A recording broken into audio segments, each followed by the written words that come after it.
All right, welcome to our sexual health presentation. My name is Brennan Hutchings, My name is Tatiana Brown.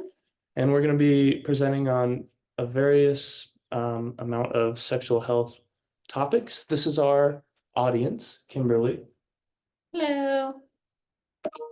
We're going to be recording on Zoom and then presenting from the iPad to Kimberly. So let's jump into it. The first thing that we're going to be talking about is the male sexual anatomy. This is the external anatomy, which includes the penis and the scrotum. The penis includes the shaft, the glans, which is the head of the penis, and the foreskin. And the scrotum contains the testicles and regulates temperature for sperm protection. In this model, this picture here, it also has the sponge tissue in between, as well as, the testicles inside the scrotum, the penis, the glands. The interior anatomy for male sexual anatomy includes the testes, the epididymis, and also some of these pronunciations I am horrible with, so just keep in mind. The epididymis, the van deferens, the seminal vesicles, prostate gland, and the urethra. The testicles, they produce sperm and testosterone. The epididymis, I hope I'm saying that right, stores and matures sperm. The vas deferens, this is the transportation of the sperm from the epididymis to the ejaculatory ducts. I can't say that, I'm sorry. The seminal vesicles, this produces seminal sperm, which mixes with the sperm. Prostate gland adds fluid to the semen and helps nourish and transport sperm. And the urethra is the tube where urine and sperm exit the body. And then we have the model that shows all the different aspects of the internal anatomy. For the female anatomy, the external anatomy, this includes the vulva. The vulva encompasses all external female genitalia structure. This is the hair, the folds, the skin, and the urinary and vaginal opening.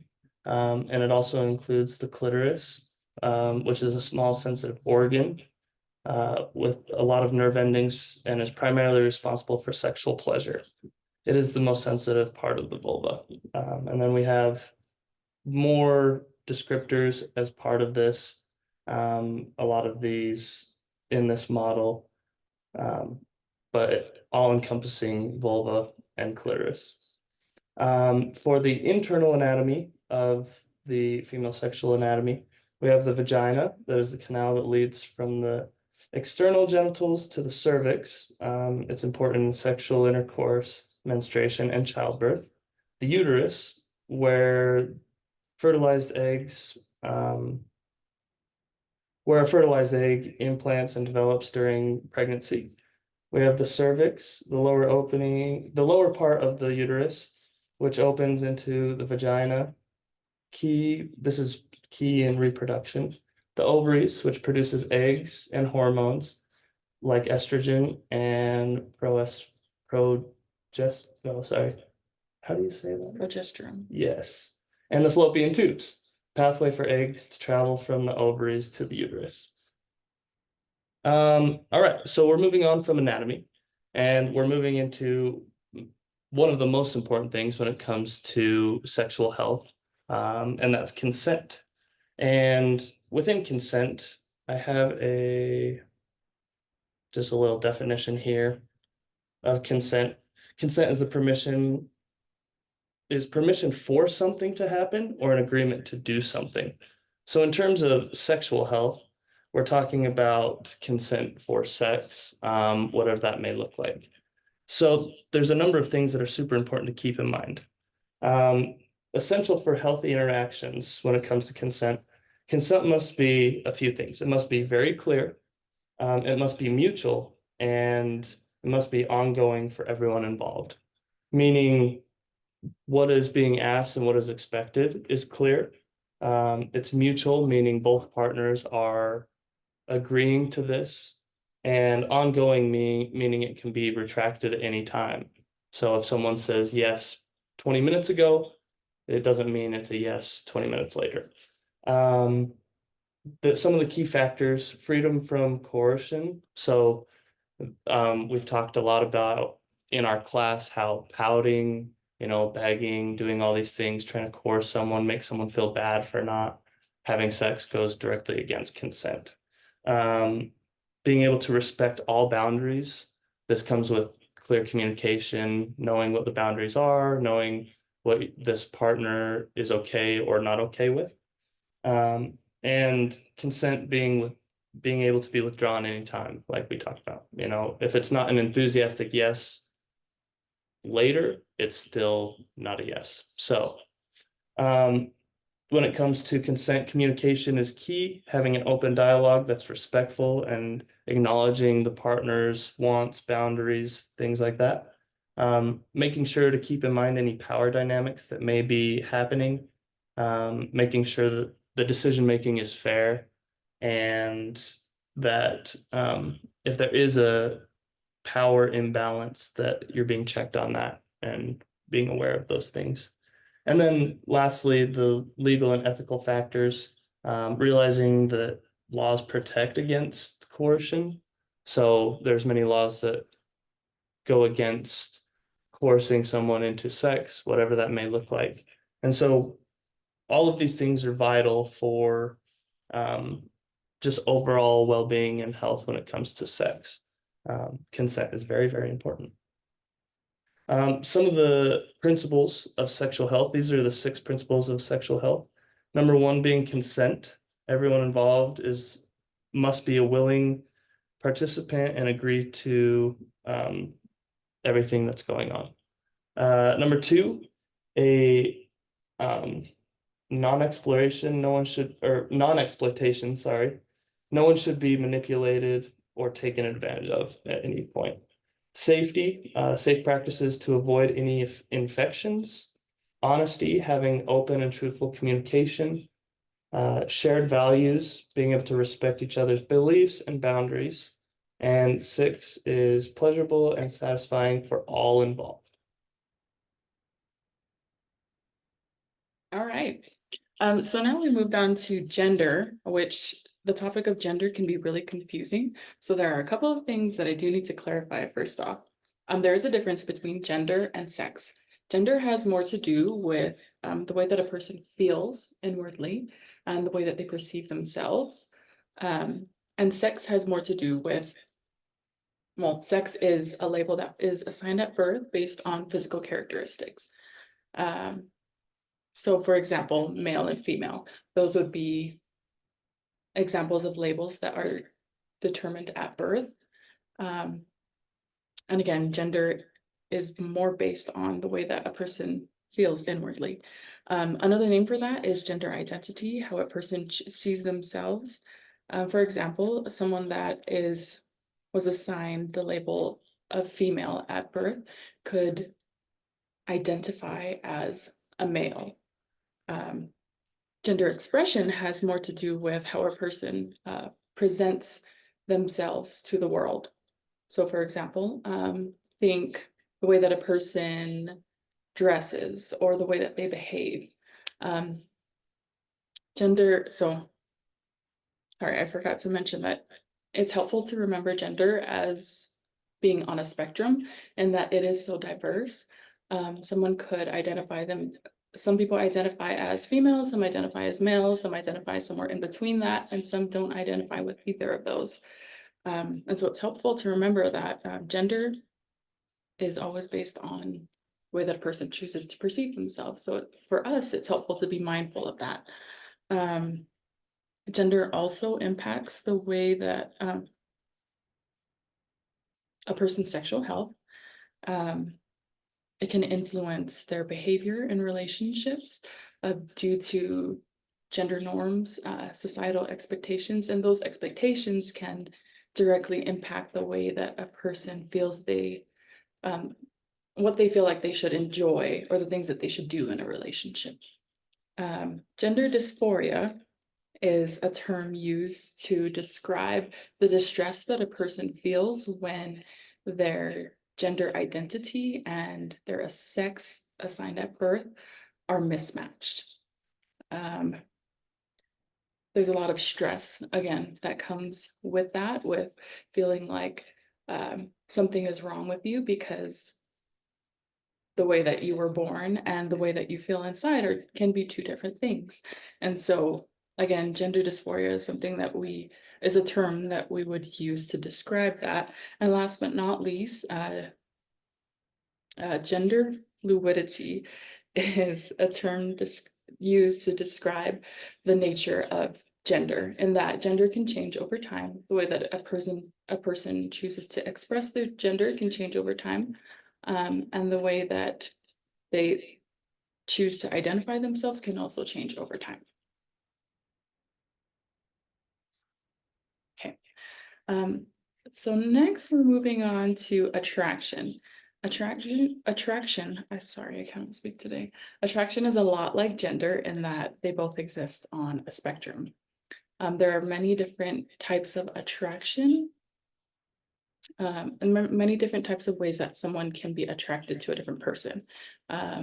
There is romantic attraction, which is desiring a relationship with a person. So think hand holding, going on dates, or having shared life experiences without sexual desire or any other things. That's one kind of attraction. Another kind is sexual attraction, which is a desire for a sexual relationship or being able to get to know someone in a more intimate manner.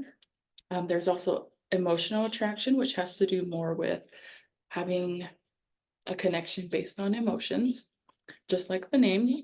There's also aesthetic attraction, which is finding someone physically appealing, but not necessarily needing to have sexual desire for them or to have a romantic relationship with them. And last but not least, there's intellectual attraction. So this is when this has to do with being drawn to someone's mind or their ideas and being able to have deep conversations with them. Just to reiterate, it's helpful to remember again that attraction exists on a spectrum, and sometimes people can experience attraction in different degrees and different kinds of attractions. And just like gender, attraction is something that can also change over time in different situations, and it's very normal for people's feelings to be able to evolve and change over time. Okay, genetic sex. This is something else to clarify because people also get this mixed up with gender as well. Genetic sex has to do with biology, mainly with the chromosomes. So usually it's XX for girls and XX for boys, and this is usually determined once a baby is conceived. I just wanted to kind of highlight the difference between gender and genetics. As I said before, genetic sex is all about biology, and gender is more about how a person feels on the inside. Again, a genetic sex, it's not the same as gender in that it's fluid, but there are different variations of chromosomes that people can be born with. So it is helpful for us to remember that some combinations people are born with that are different are things like XXY or XO, which can affect the way that their bodies and their hormones operate in relationships or in sex.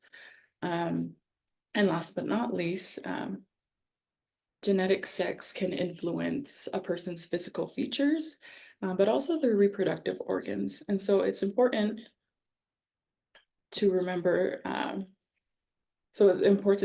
that the way that a person, well, their genetic sex will not necessarily determine the way that they choose to identify themselves or how they express their gender. Sexual identity. I feel like all of these things, all of these topics that I've been covering are usually meshed into one big pot that everyone feels like can be the same thing, but they're very different. And so I think it's important to highlight all of these differences. Sexual identity is defined as how a person defines their own sexuality, including who they are attracted to.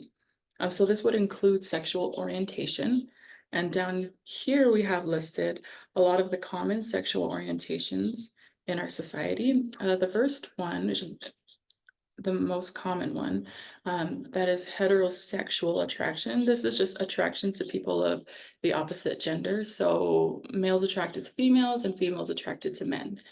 Homosexual attraction, this would be attraction to people of the same gender. So males being attracted to males and females being attracted to females. Bisexual attraction, bisexual orientation has to do with being attracted to people, to more than one gender. So this is typically being attracted to both male and female. Pansexual has more to do with being attracted to people regardless of their gender identity. So more of a focus on the person themselves. Asexual orientation would people that identify them or whose sexual orientation is asexual experience little to no sexual attraction to anyone. They can experience romantic attraction, but not necessarily sexual desire. Demisexual. So this is a feeling of sexual, so this typically is attraction only after an emotional connection is formed. And then last but not least, we have the term queer, which is a broad term. It's more of an umbrella term for anyone who doesn't identify as heterosexual or cisgender. So it's, again, I feel like a lot of these sexual orientations kind of get mixed up and there's a big misunderstanding of them. So it's helpful for us to be able to know the differences. Okay. So moving on to the sexual response cycle, the first one that we have here is the Masters and Johnson model, which has more of a focus on male sexual response. So there are just 4 steps in this model, and this is kind of the old model before the Poisson's model was created. So this one first begins with excitement. This stage is where physical arousal begins. Usually what happens is increased heart rate. There's a lot of increased blood flow as well. And then that moves to the plateau stage, which is more of a heightened arousal and preparation for orgasm. And then in the third stage is the actual orgasm, which is the release of the sexual tension. And this is usually marked by ejaculation for males. And the last stage of this is the resolution stage, where the body returns to a more relaxed stage. So this sexual response cycle is described as more linear, and it's very straightforward. In comparison to the Poisson's cycle, which the Poisson cycle, which describes the female sexual response, and it's a little more complex than the male sexual response. As you can see here in this graph, it's more circular than linear. And so this one usually begins with little to no sexual desire. We call that neutrality, just a neutral stage. Usually the desire arises if there is like physical touch or emotional closeness. So those are key things to highlight. Emotional closeness is a very important factor in the female sexual response. And as the desire grows, moving on to the responsive desire stage, as that desire grows and as arousal picks up and connection builds, then we can move on.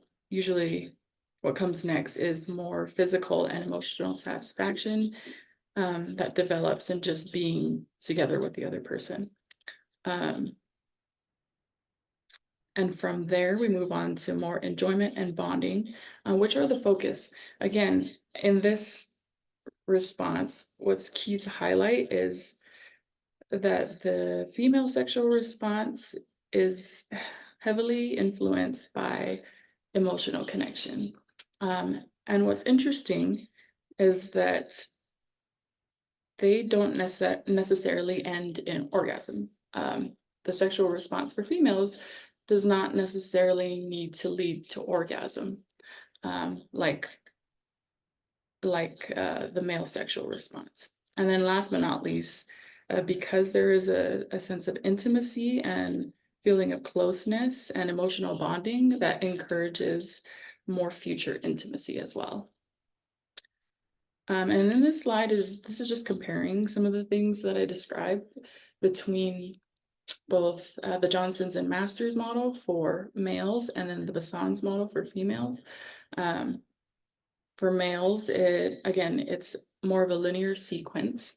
It's more straightforward and it's focused on more physical changes. And again, it's centered around orgasm. Whereas for females, it's more circular, it's more focuses on a more relational aspect, and highlights the importance of emotional intimacy. And again, it does not necessarily lead to orgasm. Okay, and so in these last two slides, we are going to end off with the dual control model, which helps to describe which goes hand in hand with the sexual response cycles for both men and women. So we'll start off with SES, which means the sexual excitation system. So this part of the model is responsible for arousal and response to sexual cues. So think of an accelerator. This has to do with everything that moves you towards sex, basically. So things like a romantic setting or any touch, having an attractive partner, things like that would move a person towards participating in sexual activity. And this sexual inhibition system, or the SIS, this system works to inhibit or reduce sexual arousal. Think of the break. So this would have to do with things that would turn someone off or drive a person away from sex. So this would include things like stress, experiencing negative emotions, feeling unsafe, or being in an uncomfortable position. When the SIS is activated, it can lead to a decrease in sexual arousal and causing a person to avoid sexual activity altogether. Do you have any questions? Okay, do you have any questions? No questions. No questions. If you ever have any questions, you have our email, and we can send you the slideshow and can talk about it there. But we appreciate your participation. Thank you, guys.